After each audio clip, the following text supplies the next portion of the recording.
Hello and welcome to another episode of Brand Chops, where we're chopping up brands to see what they're made of. My name is Zack Lemear. And I'm Chris Duhaime. And today we have the privilege to be speaking with Beth Carr, who's also a brand strategist. She works with Fortune 500 companies and also helps scale up startups. She's equipped with crafting compelling brand narratives, visual stories, and marketing strategies that stand out in a crowded marketplace. Her expertise is in positioning brands as the obvious choice for their target audiences through strategic storytelling and brand techniques. Thanks so much for being with us today, Beth. I'm so glad to be here and to chop it up with you. Awesome. Well, we're going to jump right into it. So, what do you think are the fundamental steps small businesses should take to develop a strong brand strategy? Yeah. It's really interesting. So when you're a small business, you're trying to move fast, and along the way you're breaking things. And that's been, a coached encouragement for small businesses to, not perfect things, to really put things in action and ship it. But there is a moment that small businesses need to take, even if they've already, let's say, been in business for a year and a half, 2 years, and now they are in a place where it's like, okay, we have proven what our product or our service is. There is a moment somewhere in those nascent times before you hit a 2.5, 3 year mark. It's very important to come back to what are the basics.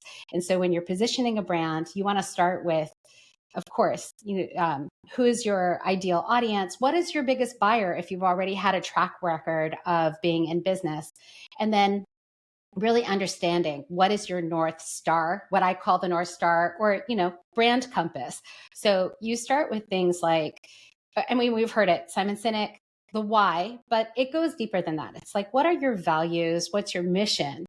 What is your purpose of being in business that is different from others? Because you might be in a business that a lot of other businesses are providing. What is your promise? So when your audience is buying, what are the quick wins that they're going to immediately have? And then what is the long term? What is the transformation that you want to take them on? Because buyers, whether it is B2B, B2C, or D2C, they all want to feel different after a product or a service has been used. So when you're first starting, you want to answer those much more challenging questions with everyone in your company who has a veto or a vote. You want to get in a room, you want to get on the same page, because from there, that foundation you can build upon, all focusing in the same direction, so that no one has a preconceived or predefined notion of what the company is by going back to the core. That's why positioning and strategic positioning is so important. You're speaking my language for sure, and it helps them make easier business decisions moving forward. You mentioned the brand compass, and that is one of the things that we do very much the same way, with purpose, mission, vision, core values. But don't just tell us integrity and trust. Show us how that manifests in every essence of your business. Show us how that it's as a hiring and firing metric. Show us those things, and then we know that those are truly for you. And it just like you said, the true north. I always say to people, you can't argue with north. So if you have a true north direction, then it's going to lead you in the way that you need to go. Yeah. And a lot of other agencies will just start with a map and give you every direction at the same time, which is seemingly a good resource, but it's overwhelming because you don't know which road to take. It is. I love that. I just want to re-stress what you said, Zach. Like if the compass is pointing north, you cannot deny that it's like pointing east. It's going that way. And that's why I love even the term of a North Star brand compass, because you have to go in a direction. And I also love what you said, Zach, where when you ground yourself in values, like what are the values of the company internally and the values that we're giving our ideal audience, it also is that filter of even who is the best customers that we're going to serve. You decide based on that filter who is the right fit, because we know this from a brand positioning perspective, as well as even marketing. If you're for everyone, you're for no one. That's part of this positioning. What do you stand for visionarily in 5 years? And then how do you work backwards to that first step and that first brick you're building. These are the things that you want to answer. And that's why it's important. It's a filter for how you do business, how you run, scaling your business, scaling your teams, and then even attracting in clients. And companies that I've found that don't do that really struggle with some of the audiences that they do attract. Mm-hmm. I think one thing that's interesting that you said was you mentioned like companies that are 1 or 2 years in. This is kind of the time frame, because a lot of times when the way companies start, it's a technician who doesn't want to work for somebody else, and they're really good at what they do, so they branch off, but they're a technician, they're not a business owner at that point, and they're essentially creating themselves a job. So how do you, like, what's the steps somebody should take, or how do they know when they're at that point, when they need to start looking at their company as more of a brand or a company? I love that you asked that, Chris, because, we are really at this incredible golden era where we're about to see even just the definition of how work is done. There was an article the other day from the founder of LinkedIn who talked about by 2034, the face of how people work and jobs are going to be completely different. It will be more of a gig economy. It will be informed by AI, which is a really great foundation for ideas as a precursor and kind of like off on a different branch. I urge all of you to not use AI as your final destination for creating content. It will make you bland. It will make you just blend in. Something, Zach, you and I even talked about. I was like, there's a difference between branding and blanding. Please don't bland yourself. It's a horrible curse, even when you're starting out. If you are a provider, a practitioner, as you said, Chris, as that solopreneur, maybe you're hanging out a shingle because you're a designer, you're a copywriter, you're great at email marketing, and you're like, oh, this is what I do. And first is just you. That's great. But already have a sense of, what do I want to shape? How do I envision myself in a year from now? What do I envision even from a revenue perspective that I want to have? Is it to pay bills and have margin? Great. Define your business the way it feels great for you to define. It's not based on anyone else's definition, but you may find if you are growing, you're getting a lot of client work in. Maybe you're starting to feel burnt out. Maybe you feel like, oh, I can't even take a vacation. Or maybe you have brought on another contractor or you've hired a full-time person. That's when you need to ask these questions that ground you in a place where you can hold more of the storm that is hitting you, right? Like I think of, you're a solopreneur, you've pitched a tent. Well, how does the tent not now fly away that you are growing, whether it's slow or fast? How do you keep cemented in? And that's where that core compass comes in. I also think that's sort of the time frame when you start looking at your clients and building that customer profile. And like we like to use like the pumpkin plan. I'm sure you're familiar with that as well. Mike McAllowitz, we love using that as part of our process for helping build ideal clients, because we look at them and say, which of these clients do you like picking the phone up for and makes you smile when you're working with them? Those are the ones we want to duplicate. That helps sort of shape what that ideal client looks like and what your message is. I love that, Chris. And at the same time, we try to make sure that they have a balance, because if your ideal client is whales all day, that's not a sustainable thing either. If you have two people that own every second of your life, or one person that's paying you $1 million a year, and then you've got 400 people paying you $10 a year, those people on the bottom are going to suck the resources out of you, and the top one has got too much control. So we try to make sure that they have a balance, like A, B, and C clients. What's the percentage of each, so that you can still take a breath and you're not fearful that any one of them controls the outcome of your business. That's right. I think that is a big transition when you're a solopreneur, and then all of a sudden you actually put on, oh, I'm a founder, I'm a CEO, I'm a small business owner. There's a mindset shift that you just kind of touched on, Zach, that is really important, because then, no, you are no longer a doer. You are no longer an order taker. You are being hired to be the doctor in the room. A lot of times when a prospect comes to your door, they have symptoms, but they say, oh yeah, you know what I need? I need a sales funnel, or I need a logo. So you, as the expert in the room, have to instead say, okay, tell me about the symptoms. Why do you think you need a new logo? Start to ask those questions because a lot of times those symptoms will actually lead to the actual problem, and you have to be the doctor. You have to say, you're right, you might need a new logo, but your messaging is broken, or your customer experience on your website is really clunky and dates you back to 1983, or whatever it is, right? And so that's where there's a lot when you're nascent, when you're first starting out, which really is what you asked, Chris, right? Like there's a lot to start to take inventory and just constantly be aware. One of the encouragements I have for some of the clients that we have that have come in that are about a year and a half mark is to really start to do inventory on time, like what you were saying, like what clients are zapping the most money, as well as even an inventory on how it feels. Are you filled, or you and your team filled with joy and fulfillment doing this work? Or are you feeling like it's really a slog and this client's really hard and they're not even listening to you or your advice? So that's really important to already start to take in, and just don't fall asleep at the wheel. Even if you're just starting out, don't fall asleep at the wheel. Just start taking notes and already ground yourself in an awareness of what is your experience on the other side of your laptop or desktop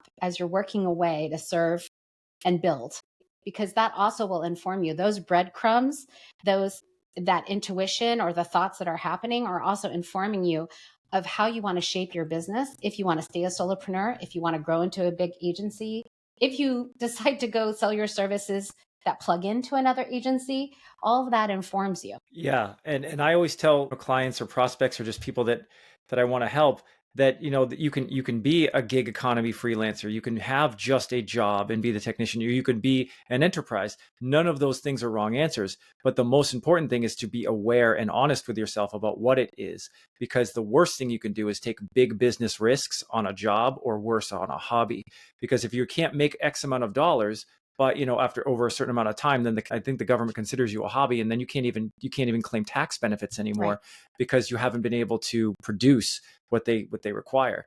So there's just, it's more about just being honest and confident in which way you want to go, and that's going to help be another true north. We're talking about north the other day, or we're talking about no the other day, and I was thinking like no is kind of like a great north point too, because if someone says no to you enough times, then you know exactly where to go or where not to go. Yeah. Or if you say no, sometimes it's an asset. I love saying no, because I always say no with love, right? Like, and I'm like, I'm not going to do that for you because you're going to hurt yourself. Like I kind of treat them, almost like my children, like, no, you may not touch the stove. No, you may not drive my car. You're 12, but I'll teach you one day. I promise. Yeah. Yeah. And it's, it goes back to, I think it's Pareto's law. I might be getting that wrong. So everyone listening, if I'm wrong, please write in. I would love to hear your comments. But what is that? Wherever you say no, you're saying yes to something else. Just like a compass. If we're deciding, okay, we're going to go north, you're saying no to east, west, and south, right? So it's really important to be aware of when you have conviction and you've decided to go a certain direction and you've decided to put a stake in the ground, that it's okay that you've said no to the other things to keep your focus. And the last thing I want to say, when you're in these like beginning places as you're growing, this really is a time that is such a gift, because when you speak to more matured businesses and even owners, there's a whole other complexity that happens in being able to position and develop your brand. And so if you're in these like first couple years, just know that this is the golden time to be able to invent things and out of curiosity that are much harder to do when you're down the road and you already have an established perceived brand. Just like, I guess, how you should treat your 20s. Like your 20s are the time to mess around and make mistakes and figure out what you like, because when you've got kids and a mortgage and all these other things, it's going to be much harder to make those mistakes and correct them. Yeah. All weekend drinking anymore. You don't recover as fast in your 30s. Oh yeah. I have one drink during the week, and it takes a week to get over it. But yeah, I mean, what branding is positioning yourself, right? It's an attraction game. So when you're branding yourself, you have to be comfortable with who you want to attract, and just as comfortable, if not more, with who you're going to repel, because not everybody's for you. And I don't remember who said this quote. It's not my quote, and I wish it was. But if you said something like this, Beth, it's if everybody likes you, nobody loves you. And the purpose of a brand is to be loved, to get that emotional connection. I love this iPod. I love this AirPod. I love whatever. I mean, I'm throwing Apple products around, but I love this microphone. I love this mouse. I love whatever. And, or it can go the other way. I hate this mouse. This stinks. It doesn't do it doesn't fulfill the promise that the brand made to me. I just want to say, when you do have someone who's like, oh, I hate this, you're like, great, because I'm not for you then. So you can move on, go find a brand that does fulfill you. I got an email about 6 months ago from a very dear colleague who is a brilliant COO. And he texted me and he was like, hey, your emails have really changed. And I just need you to know I no longer connect with them. And I was like, well, I completely embrace that because my audience that I serve 98% of the time are women of color, and queer folk, and you're not in any of those categories. So good, I'm doing something right because that's who I serve. That's who my agency serves best, are these growing, scaling companies, mostly owned by women. So great. And that's another thing too. And then I want to pass a question off to Chris. But I think too many people make their brand about them and not about the problem they solve or the people they serve. And that's where, like I joke around a lot. And whenever I talk to other branding or marketing people, they laugh when I say, most clients come to me and say, I like the color blue, make me a business. Because that's basically all they have is a list of their favorite things. And they want you to make them a business from it. And I'm like, okay, well, wait a minute. We got to figure out what it is that you're selling. What is it that you actually sell? Because I know that you're in the carpet business, but what are you selling? You're selling comfort. You're selling maybe luxury. You're selling, protecting your floor. You're selling a lot of different things, but you're not selling carpets. And you got to really figure out what it is that you're selling and who cares the most about having that. And it's never about you, so that when you do get this feedback, it's not a personal attack. And I think a lot of people find it that it's a personal attack because, oh, this is my brand, my company, my business, my logo.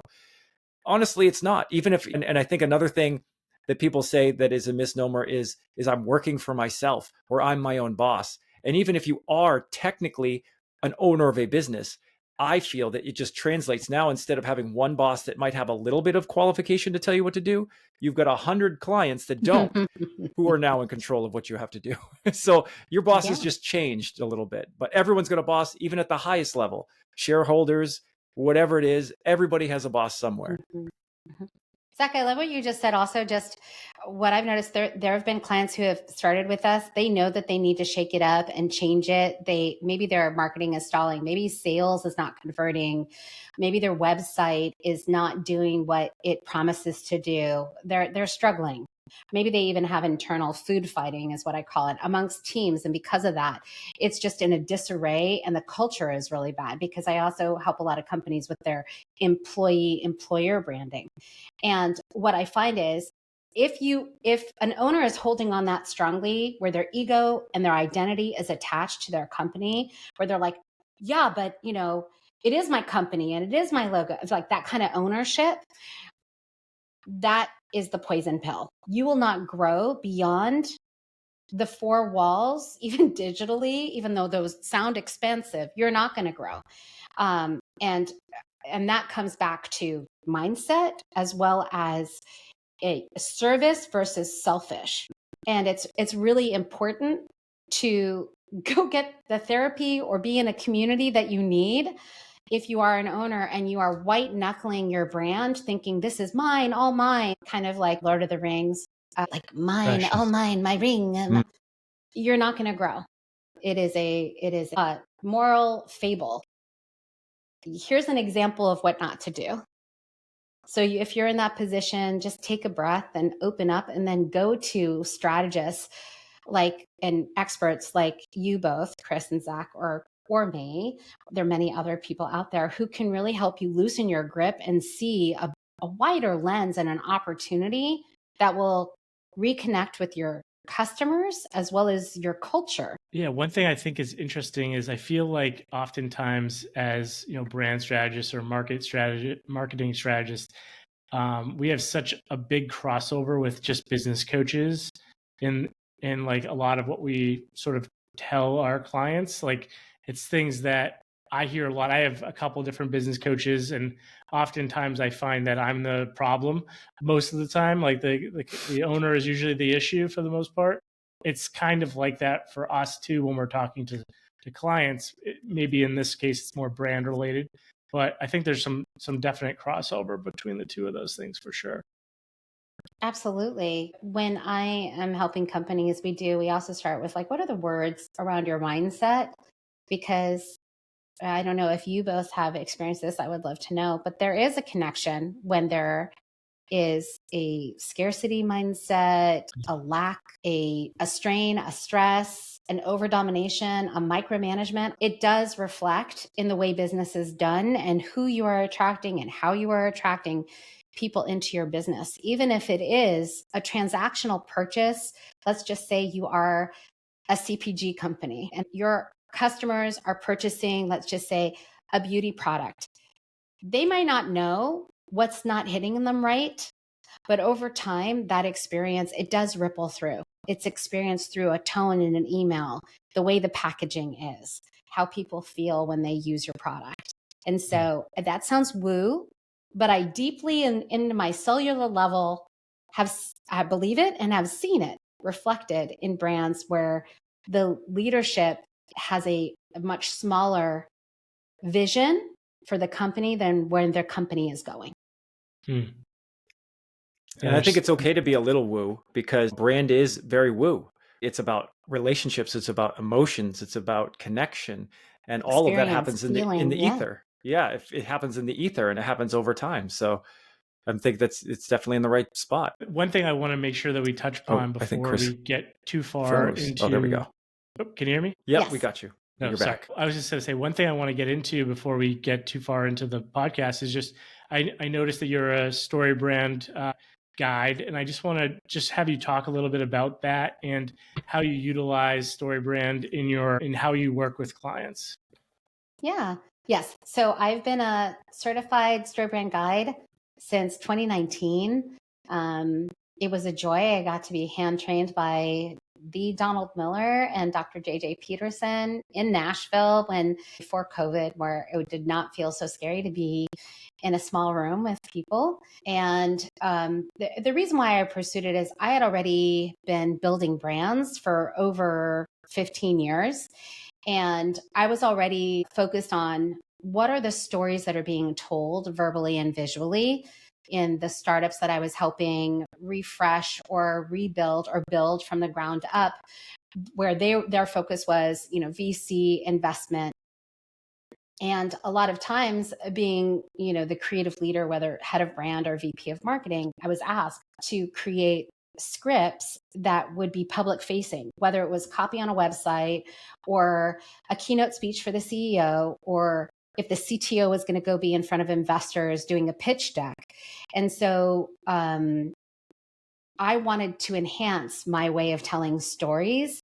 And when building a story brand or the StoryBrand framework came bumping up into my life in 2015, I started to use that as a guidepost to be able to go deeper into how to tell a story. I will say, here I am 5 years later, still certified and very integrally a part of the StoryBrand community. I use it as a way to make the audience the hero and the business the guide. I use it to help transport them to a vision of what it looks like to be transformed successfully on the other side of products and services. But I also sprinkle in all the other experience I've had in building brands and know what it takes to make a brand be iconic and loved and attract a fan club where customers actually get upset when there's been a change in a company.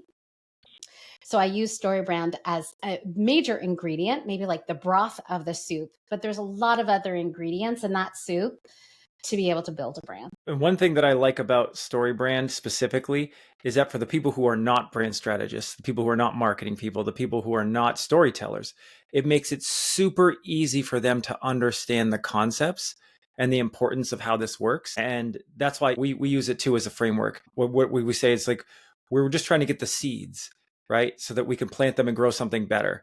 And if we can all agree that these are the seeds, then we'll massage it later. Don't worry about that. Because, you definitely don't want to be too formulaic, because that's the opposite of what you're trying to go for. Is you're trying to stand out, you're trying to position yourself. But at the end of the day, the StoryBrand, I think, does a really great job of teaching people why it works so well and how we're all hardwired to believe this.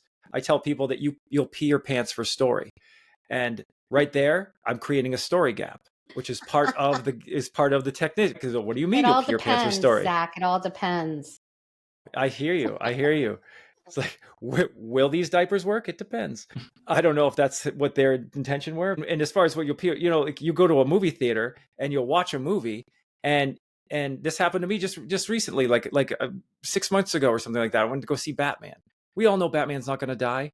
He hasn't died in any of the movies, and it's not going to die in the next 20 movies. Even when he fought Superman, he didn't die. There's no way you can kill this man with a lot of money and hate in his heart. But I wouldn't leave to go to the bathroom because I couldn't. They created a story gap, and I'm squirming in my seat, and I almost peed my pants for story because it's that powerful. You will go against your base natural instincts to finish and complete the gap. And if that's something that's that powerful, you've got to use it.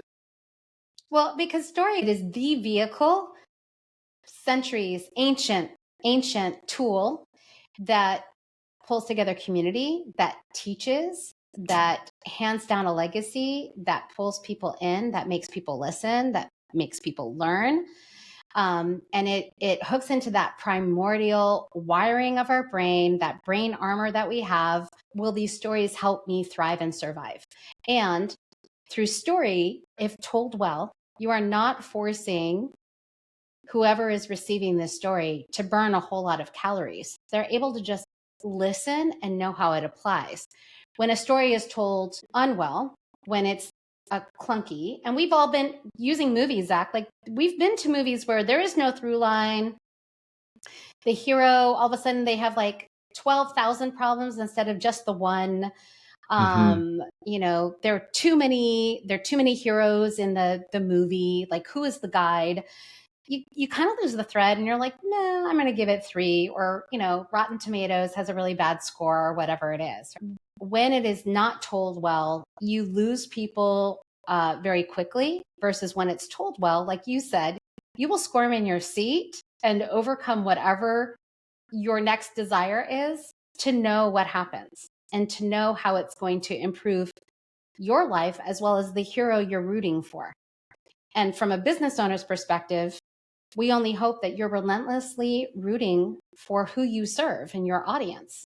And because of that, you want to tell really great stories so that you're putting them in a better place after meeting you. Yeah, if you even think about even like what's one of the, I don't know if the Bible is one of the largest books ever written, but it's filled with stories, right? Like if you read the Bible like it was a computer manual, it wouldn't be the same, right? But everybody remembers certain things about, David and Goliath and this and that. And it's like story on story on story on story. But every story has a lesson, or every story has a point to it, or like fables or all these different things. It's all story. And it helps us compartmentalize and understand large pieces of information into something that we can relate to. And even when I'm trying to help people polish their pitch, I'm like, don't tell people anything about what you do.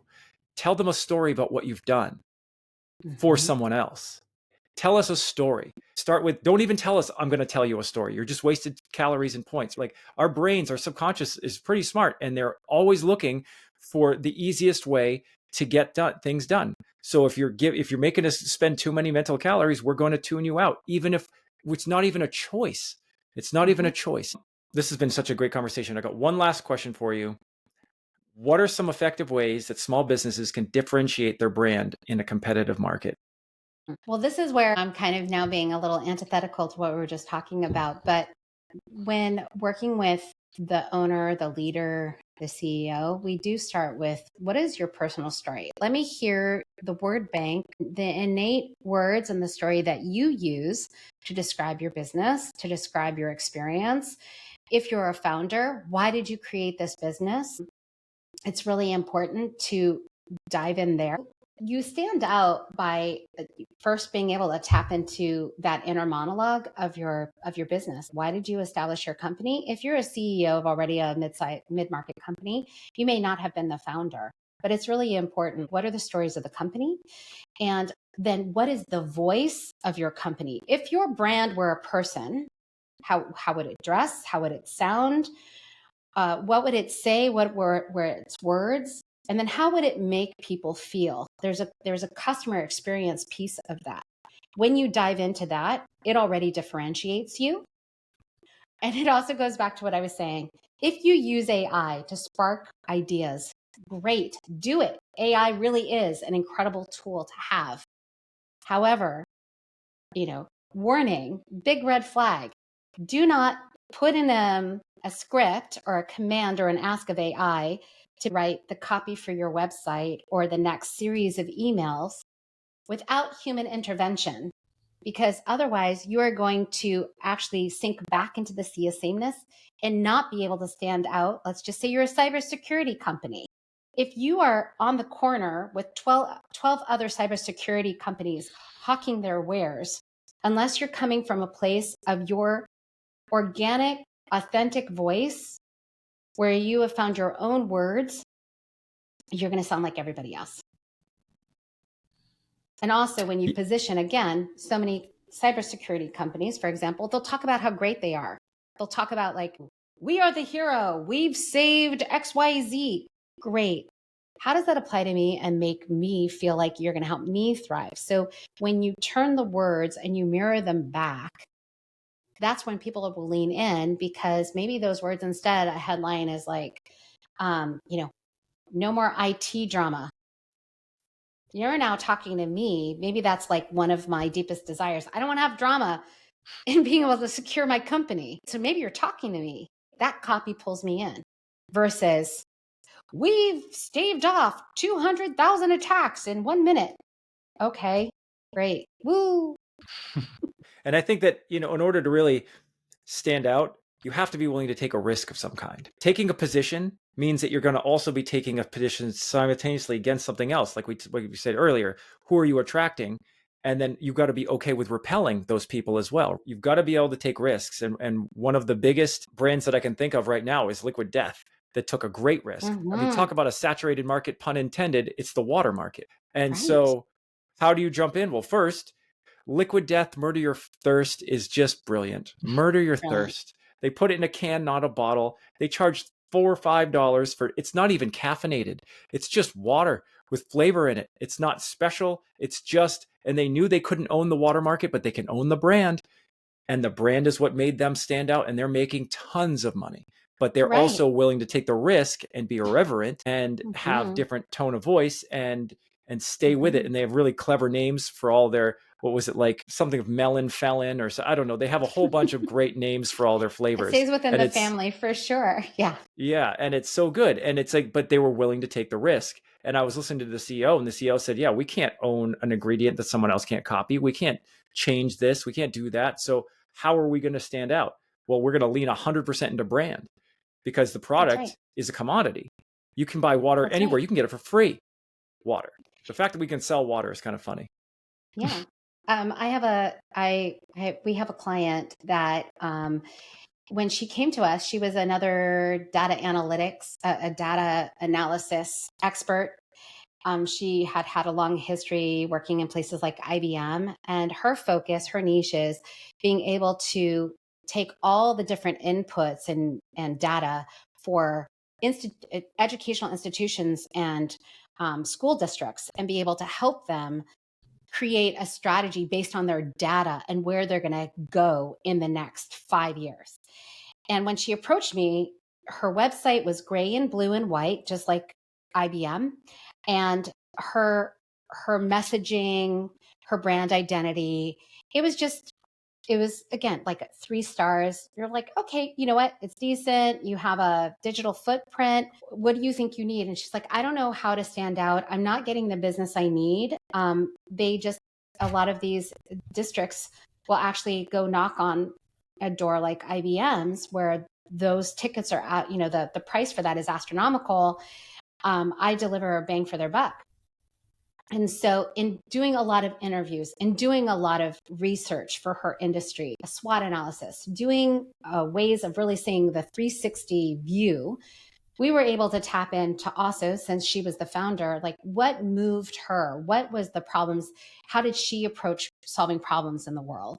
And what we found was she was really drawn to a framework she created called a laser framework. And I'm like, well, then why aren't we branding your whole entire company with the color of lasers and with the messaging that when I think laser, I think 80s. So is that a flavor you want to, right? Is that right? So we did a lot more research. We did even customer interviews, and these institutions lit up. And so what was so wonderful to see, within less than 60 days of relaunching her brand, she was at a big trade show, and right next to her was an IBM booth, and right next to that was the booth for the Army, and next to that was for the Navy, and then there was her. She said so many people came to her booth, not only because the cool swag she had, but she was told over and over again, you have stood out in the sea of khaki and blue and white because you are pink and purple and yellow and green. It made my eye stop twitching and be able to focus on something. And now I'm really curious, what do you do and how can you help me? Right? So even that, right? These little things that we might take for granted all get back to how are you going to stand out differently? That's so well said. You really want to be the signal, not the noise, or the music, not the noise. And you got to be careful. You got to be aware and just check the market. Where's the noise and how can I be the music? So awesome. Well, this has been such a great conversation, Beth. I really appreciate you coming on the show. Why don't you tell the audience if they're looking for help with a story brand, or if they're looking for some help with brand strategy, how can they get in contact with you? Yeah, you can contact me through my website, fortifiedbranding.com. I've also gifted everyone in the audience today with a really fun workbook to nail your elevator pitch. It's based on StoryBrand structure, where you're talking about the problem you see, the solution you give, and then the results. Or you can also hook up with me on LinkedIn, Yeah, where I I always give a like the lot of value LinkedIn in my thing. posts. Yes. Well, we'll make sure to put all those links in the show notes so that anyone listening will have an easy way to get in contact with you. But thank you again so much for coming on the show and chopping up brands with us. And for everyone listening, tune in next week where we're chopping up brands to see what they're made of. Thanks, Zach and Chris. Thank you. Thank you. Brand Chops is brought to you by the fine people at Pivot Creative. Pivot Creative is a full-service branding and marketing agency that partners with businesses to build brands that connect so that every dollar you spend is an investment and not an expense. If you need some branding or marketing guidance, a website, a new brand, or want to learn more about one of the topics we cover on the show, please reach out to us at pivotcreative.com. If you know someone that would benefit from learning more from one of our shows, please share the episode. Visit brand-chops.com. And as always, like and subscribe if you find this content to be helpful. See you next time on Brand Chops, where we chop up brands to see what they're made of.